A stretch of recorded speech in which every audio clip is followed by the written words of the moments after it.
Kita kembali lagi diperlihatkan dengan Xiao Yan yang pada saat ini berada di dalam badai super, lalu Fearless Art pada saat ini dikelilingi oleh tentakel tajam yang tidak terhitung jumlahnya dari makhluk kehampaan. Dapat dikatakan bahwa badai super ini ibarat gelombang besar yang akan mencabik-cabik semua yang berada di sekitar. Di dalam badai super ini juga terdapat banyak bahtera kecil dan ukurannya kurang dari 1/10 ukuran Fearless Art.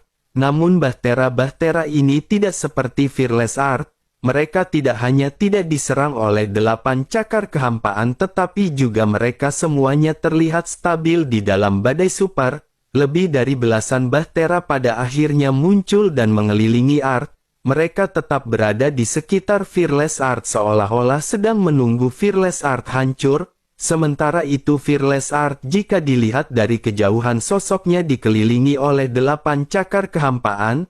8 cakar kehampaan ini dengan panik menghantam perisai pelindung dari Fearless Art.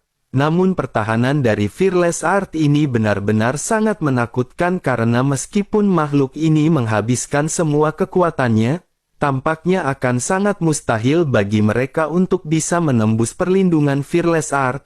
Kehancuran Fearless Art sepertinya hanya akan terjadi jika saja Xiao Yan benar-benar telah kehabisan pil Origin Ki untuk mengendalikan bahtera. Pada akhirnya dengan cara ini Fearless Art terjatuh ke dalam situasi pasif jangka panjang. Mereka tidak mampu mengendalikan arahnya tetapi seiring dengan berjalannya waktu, arah dari bahtera ini terus berubah dan ajaibnya arah bahtera ini sesuai dengan arah yang ditunjukkan oleh guntur hitam. Waktu pun terus berlalu hingga tanpa terasa 20 tahun pada saat ini telah terlewati.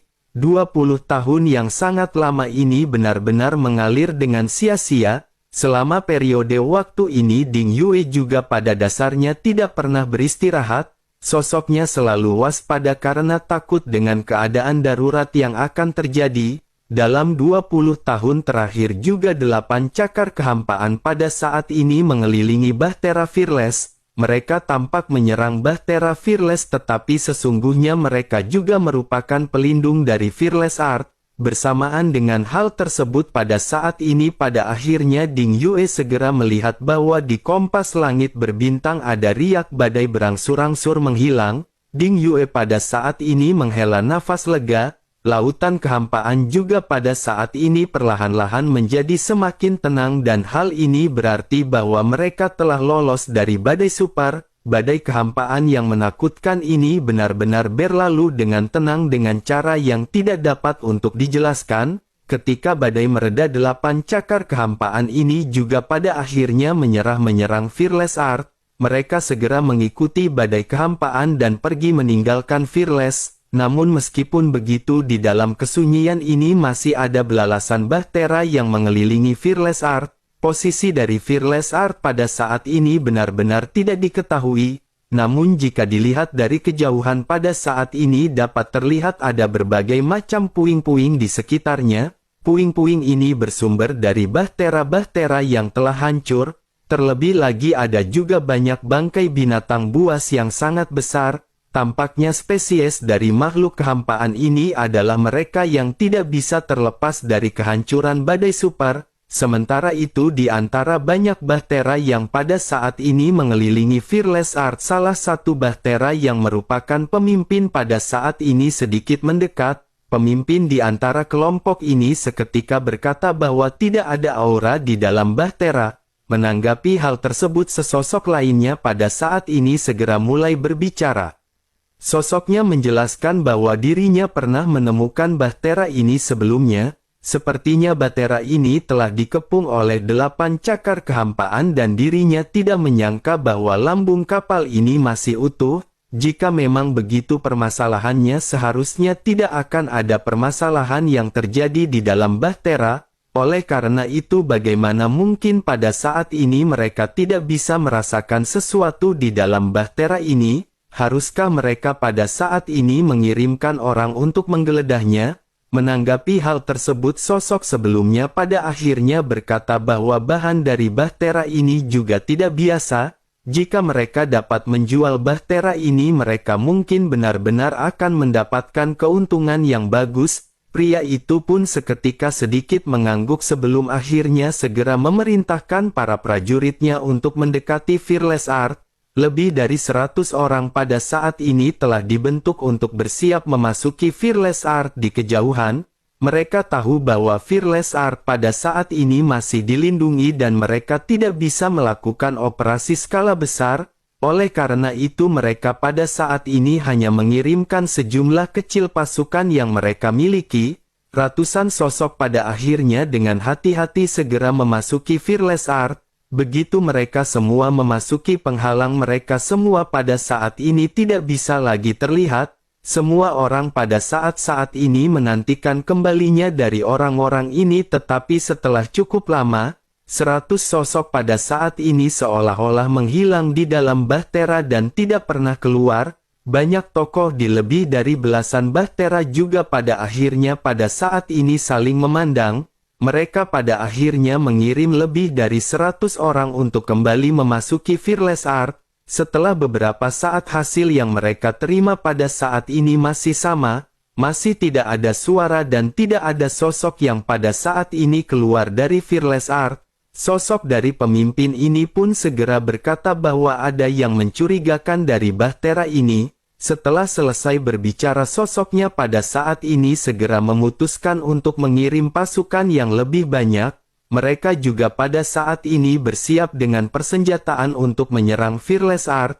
Namun tepat ketika bahtera-bahtera ini bersiap untuk melesat, sebuah suara pada saat ini segera terdengar dari Fearless Art. Suara tersebut berkata bahwa mereka pada saat ini tidak bermaksud untuk menyinggung. Dirinya pada saat ini sejujurnya hanya ingin meminta bantuan. Dirinya juga bersedia menggunakan sumber daya sebagai imbalan atas bantuan para saudara. Bersamaan dengan suara yang terdengar pada saat ini, perlindungan dari bahtera Fearless juga terbuka penuh. 200 sosok yang masuk sebelumnya juga pada saat ini dapat terlihat oleh kelompok masing-masing. Meskipun mereka masih utuh, tetapi mereka pada saat ini sedikit terluka. Melihat hal ini, pemimpin dari kelompok tersebut pun seketika mengerutkan kening. Pada akhirnya sosoknya segera berkata bahwa mereka telah hidup di dalam badai dan mereka tidak pernah berpartisipasi dalam pertempuran apapun antar alam. Oleh karena itu pada saat ini mereka memutuskan untuk tidak terlibat dalam hal apapun. Menanggapi hal tersebut, Xiao Yan pada akhirnya segera menjelaskan bahwa ini bukan pertempuran antara alam. Xiao Yan pada saat ini hanya membutuhkan bantuan dari para saudara dan dirinya bersedia membayar 500.000 pil origin Qi sebagai hadiah. Pria yang merupakan pemimpin dari kelompok ini pun sedikit tercengang mendengar apa yang dikatakan oleh Xiao Yan. Tetapi sejujurnya 500.000 pil origin Qi ini sepertinya tidak menarik perhatiannya. Sebaliknya dirinya pada saat ini hanya memikirkan lebih dari 200 sosok yang berada di bahtera Xiao Yan. Oleh karena itu si pria pada saat ini segera bertanya kepada Xiao Yan tanpa banyak basa-basi. Sosoknya bertanya kemanakah mereka akan pergi. Menanggapi hal tersebut, Xiao Yan pada saat ini menggelengkan kepalanya dan berkata bahwa sejujurnya dirinya tidak tahu persisnya. Tetapi seharusnya apa yang mereka tuju pada saat ini berada di tengah badai. Mendengar apa yang dikatakan oleh Xiao Yan, pria ini pun seketika langsung mengerutkan kening. Sesaat kemudian sosoknya tanpa banyak bacot segera bertanya kepada Xiao Yan apakah mereka mencari guntur surgawi penghancur kehampaan. Mendengar apa yang keluar dari perkataan si pria, alis Xiao Yan pada saat ini sedikit melonjak. Xiao Yan benar-benar tidak menyangka bahwa orang ini benar-benar tahu tentang keadaan dari guntur surgawi penghancur kehampaan. Mata Xiao Yan pun menjadi serius dan Xiao Yan pada saat ini tidak bisa menyembunyikan apapun dan lanjut menganggukkan kepalanya. Sementara itu si pria pada saat ini memandang ke arah Xiao Yan dengan tatapan dingin dan mulai menjelaskan secara perlahan. Sosoknya berkata bahwa Xiao Yan bukanlah kelompok pertama yang datang ke tempat ini. Dirinya pada saat ini memang bisa membawa mereka ke tempat di mana guntur surgawi penghancur kehampaan berada. Tetapi meskipun begitu dirinya pada saat ini ingin mengingatkan bahwa tidak ada jalan kembali setelah mereka pergi ke tempat tersebut. Setelah selesai berbicara, sosoknya pada saat ini segera mengangkat tangannya. Kilatan cahaya pada saat ini melonjak dan sesaat kemudian ada ratusan jimat batu petir yang mengambang di hadapannya. Xiao Yan pun menyipitkan matanya melihat banyaknya jimat batu guntur di tangan si pria. Hal ini sudah sangat jelas membuktikan bahwa sepertinya memang banyak orang yang mencari keberadaan dari jantung guntur ini. Namun meskipun begitu, Xiao Yan pada saat ini juga memiliki sebuah spekulasi lain. Xiao Yan berpikir bahwa keberadaan dari jimat batu guntur ini di dunia luas benar-benar sangat langka. Untuk mendapatkannya, seseorang benar-benar akan rela mengeluarkan sejumlah uang yang sangat banyak. Oleh karena itu mungkin saja jimat batu guntur surgawi ini juga berasal dari tangan orang-orang ini. Bisa jadi mereka menjualnya dengan harga tinggi dan menarik banyak orang kuat untuk datang. Mereka selanjutnya bertindak sebagai pemandu dan membawa orang-orang ini ke tempat di mana guntur surgawi penghancur kehampaan berada. Menyadari hal tersebut, Xiao Yan pada saat ini menyipitkan matanya dan dengan berani segera mulai mengungkapkan spekulasinya. Xiao Yan berkata sepertinya mereka bisa menjual jimat batu guntur ini dengan harga yang bagus. Mendengar apa yang dikatakan oleh Xiao Yan, pria itu seketika mengangguk dan tidak menyangkal perkataan Xiao Yan. Sosoknya lanjut berkata bahwa bagi kelompok orang-orang tersebut tidak ada gunanya. Mereka dengan nekat datang ke tempat ini hanya untuk mencari sebuah kekuatan, tetapi tentu saja untuk bisa mendapatkan apa yang mereka inginkan akan selalu ada harga yang harus dibayar oleh mereka. Mendengar hal tersebut, Xiao Yan pun sedikit merenung karena apa yang baru saja dikatakan pria tersebut memang benar. Xiao Yan datang ke sini demi sesuatu untuk meningkatkan kekuatan Xiao Yan. Tentu saja jika seseorang ingin mengejar kekuatan tertinggi maka seseorang harus membayar harganya. Xiao Yan pun lanjut tersenyum dan bertanya seberapa jauh jarak mereka ke tempat di mana guntur tersebut berada. Pria itu pun langsung menjawab bahwa jika mereka melakukan perjalanan melewati badai, hal tersebut hanya membutuhkan waktu selama beberapa bulan. Tetapi jika mereka semua menghindari badai, itu akan memakan waktu hingga lebih dari 10 tahun. Xiao Yan pun seketika terkejut saat mendengar apa yang dikatakan oleh pria ini. Jika mengikuti metode mereka, meskipun ada juga badai yang mereka hadapi, Xiao Yan akan aman dan akan sampai ke tempat tujuan dengan cepat. Tetapi jika Xiao Yan berusaha untuk memutar, maka hal tersebut benar-benar akan memakan lebih banyak waktu. Xiao Yan pada akhirnya menganggukkan kepalanya dan segera kembali mulai berbicara. Xiao Yan berkata sepertinya mereka bisa bergerak maju di tengah badai dan bisakah mereka memberi kelompok Xiao Yan tumpangan? Pria itu pun mengerutkan kening setelah menyadari bahwa Xiao Yan pada saat ini sama sekali tidak mau menyerah. Tetapi meskipun begitu, sosoknya pada saat ini menganggukkan kepalanya dan berkata bahwa 500 juta itu terlalu sedikit. Setidaknya Xiao Yan pada saat ini harus mengeluarkan 1 juta pil origin Qi sebagai pertukaran. Pria itu pada akhirnya menyerah dengan sikap keras Xiao Yan karena baginya hidup dan mati Xiao Yan ini tidak ada hubungannya dengan sosoknya. Dirinya juga telah mengatakan semua yang perlu dikatakan. Selebihnya semuanya benar-benar tergantung kepada Xiao Yan sendiri yang telah membuat keputusan. Sementara itu Xiao Yan pada saat ini mengangguk tanpa ragu dan langsung melemparkan cincin penyimpanan berisi 1 juta pil origin Qi. Pria itu pun langsung menerima cincin Xiao Yan dan memeriksa isinya. Setelah memastikan bahwa isinya memang benar, dirinya segera mengajak Xiao Yan untuk pergi. Si pria juga pada saat ini lanjut berkata bahwa bahtera Xiao Yan ini terlalu besar, oleh karena itu sebaiknya mereka pada saat ini mengendarai bahtera dari kelompok mereka. Xiao Yan juga dapat menitipkan bahteranya kepada mereka untuk diamankan sementara waktu. Jika kelompok Xiao Yan selamat maka mereka akan mengembalikan bahtera ini secara utuh. Mendengar hal tersebut, Xiao Yan pada saat ini segera menolak dengan sopan dan berkata bahwa itu tidak perlu.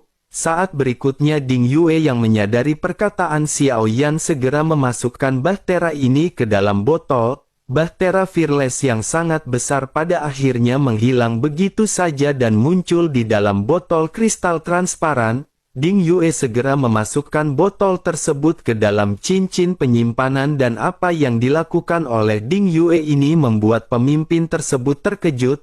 Mata pria itu pada saat ini berbinar sebelum akhirnya sosoknya tanpa sadar bergumam bahwa ini adalah teknologi Styx kuno. Sesaat kemudian si pria segera menekan perasaannya dan mengajak Xiao Yan untuk segera pergi. Pada akhirnya lebih dari belasan bahtera segera mulai bergerak sesuai dengan perintah. Xiao Yan pada saat ini berada di atas bahtera terdepan dan Xiao Yan bisa melihat bahwa mereka semua benar-benar terlihat terorganisir. Mereka pada saat ini terlihat tersebar dengan posisi yang cukup luas. Mereka berhati-hati satu sama lain dan begitu sesuatu terjadi pada salah satu bahtera, rangkaian penyelamatan akan segera dapat dilakukan dengan cepat. Bersamaan dengan Xiao Yan yang melihat sekeliling pria itu pada saat ini seketika kembali berbicara kepada Xiao Yan, sosoknya berkata bahwa Xiao Yan beruntung telah menemukan 8 cakar kehampaan. Jika saja Xiao Yan menghabisi semua makhluk tersebut maka Xiao Yan akan benar-benar sulit untuk bisa keluar dari badai super sebelumnya. Mendengar hal tersebut Xiao Yan pada saat ini hanya menganggukkan kepalanya dan menyadari bahwa apa yang dialami oleh Xiao Yan ternyata benar-benar diperhatikan oleh orang-orang ini. Namun ketika mengingat badai sebelumnya Xiao Yan pada saat ini kembali sangat tertarik dengan metode apa yang mereka lakukan hingga bisa berhasil stabil di dalam badai. Xiao Yan pada saat ini juga belum merasakan adanya guncangan dan bertanya apakah ada badai super di tempat ini. Pria itu pun segera melirik ke arah Xiao Yan dan berkata bahwa mereka pada saat ini sedang berada di tengah badai. Xiao Yan pun seketika terkejut dan segera menoleh menuju ke arah Ding Yue. Ding Yue yang memegang kompas bintang di tangannya juga pada saat ini segera mengangguk sambil tersenyum masam. Xiao Yan pada saat ini terkejut dan tanpa sadar bergumam bahwa ini benar-benar sangat stabil. Mendengar apa yang dikatakan oleh Xiao Yan, pria itu segera berkata bahwa latihanlah yang pada akhirnya membuat sesuatu bisa menjadi sempurna. Xiao Yan pun menganggukkan kepalanya dan Xiao Yan pada saat ini kembali melihat ke arah sekeliling. Bahtera milik mereka tidaklah besar dan setidaknya hanya bisa menampung paling banyak 100 orang. Selain itu ada juga lebih dari 1 orang yang mengemudikan bahtera dengan adanya 5 kemudi. Dengan kata lain ada 5 orang yang mengemudikan bahtera pada saat yang bersamaan. Mereka tampaknya menganalisis kekuatan badai setiap saat, dengan begitu mereka akan dapat mengontrol lambung kapal secara akurat dan berlayar dengan lancar. Xiao Yan pun menghela nafas sebelum akhirnya Xiao Yan pada saat ini segera kembali berbincang-bincang kepada pemimpin kelompok ini. Xiao Yan tanpa basa-basi segera bertanya seberapa banyakkah informasi yang diketahui oleh saudara mengenai jantung guntur ini. Setelah selesai berbicara Xiao Yan pada saat ini segera mengeluarkan teh khusus dari benua Dodi dan mengajak pria tersebut minum-minum santai. Pria itu pun mencium aroma teh dan mengangkat alisnya. Si pria juga pada saat ini tidak menolak teh yang disodorkan oleh Xiao Yan dan situasi di antara mereka pada saat ini semakin mencair. Pria itu pada akhirnya mulai memberikan beberapa informasi kepada Xiao Yan dan berkata bahwa tempat tersebut disebut dengan Broken Starion yang terdiri dari beberapa alam yang rusak. Tempat yang memiliki nama alam bintang kehancuran ini terdiri dari banyak jiwa kematian di dalamnya. Tidak ada makhluk hidup di sana dan alasan dari hal tersebut dikabarkan karena guntur surgawi penghancur kehampaan. Konon dikatakan bahwa guntur tersebut merupakan salah satu dari asal-usul dunia. Kekuatannya juga sangat kuat dan dirinya dapat menghancurkan segala sesuatu di dunia ini. Xiao Yan pun menganggukkan kepalanya dan segera lanjut bertanya berapa banyak orang yang pernah datang ke sana sebelumnya. Selain itu, apakah orang-orang yang masuk ke tempat ini juga semuanya telah mati?" Pria itu pun menggelengkan kepalanya dan berkata bahwa dirinya sesungguhnya tidak tahu apakah mereka sudah mati atau belum, tetapi setidaknya ada 1000 bahtera yang telah memasuki tempat tersebut. Dirinya juga yakin bahwa sosok-sosok yang masuk ke tempat tersebut sepertinya memiliki kekuatan yang cukup kuat, tetapi bagaimanapun Guntur ini benar-benar memiliki kekuatan penghancur yang mutlak. Di bawah tekanan dari Guntur tersebut, begitu mereka memasuki alam bintang kehancuran, mereka mungkin akan langsung dihancurkan oleh guntur hitam yang tiba-tiba menyambar kapan saja. Xiao Yan pun menganggukkan kepalanya mendengar apa yang baru saja dijelaskan oleh pria tersebut. Melihat Xiao Yan yang pada saat ini tampak seolah-olah pemikirannya telah terbuka, si pria pada saat ini sedikit melunak. Sosoknya segera berkata bahwa teh ini benar-benar enak dan mereka merupakan orang yang baik. Oleh karena itu pada saat ini sebaiknya saudara mendengarkannya. Tempat ini sangat berbahaya dan sudah terlambat untuk mereka kembali pada saat ini. Mengejar kekuasaan memang merupakan hal yang baik, tetapi jika mereka kehilangan nyawa mereka, bukankah semuanya akan menjadi hancur dan sia-sia? Mendengar si pria yang pada saat ini masih membujuk Xiao Yan untuk kembali, Xiao Yan sedikit tersenyum. Xiao Yan segera mengucapkan terima kasih atas perhatian dari si pria. Xiao Yan lanjut mengungkapkan tekadnya dan berkata bahwa Xiao Yan telah menghadapi banyak bahaya sejak Xiao Yan mulai berlatih. Hal tersebut termasuk dengan krisis hidup dan mati yang tidak terhitung jumlahnya. Oleh karena itu Xiao Yan sudah bersiap untuk pelarian sempit sebelum datang ke tempat ini. Xiao Yan pada saat ini benar-benar harus mendapatkan guntur surgawi penghancur kehampaan. Mendengar hal tersebut, pria itu pun seketika menatap ke arah Xiao Yan dengan mata yang dipenuhi keraguan.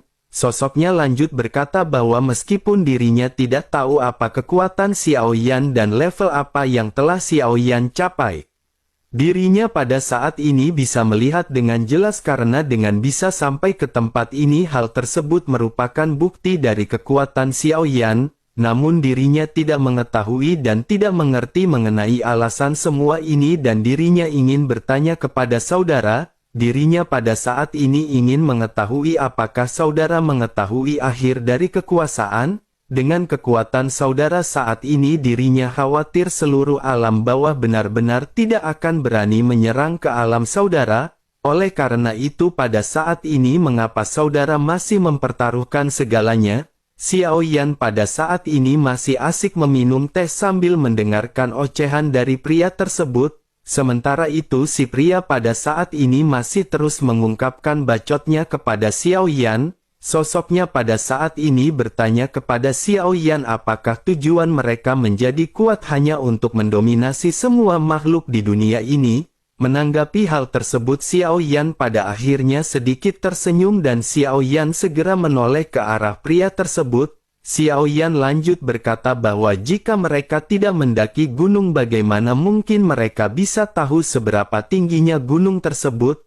Oleh karena itu hanya dengan mengendaki gunung tersebut maka mereka akan bisa tahu bahwa ada gunung lain yang lebih tinggi. Selain itu jika seseorang mengikuti kekuatan yang mungkin tidak ada habisnya, tetapi bukankah setiap orang memiliki tanggung jawab yang berbeda-beda di dalam kehidupan ini?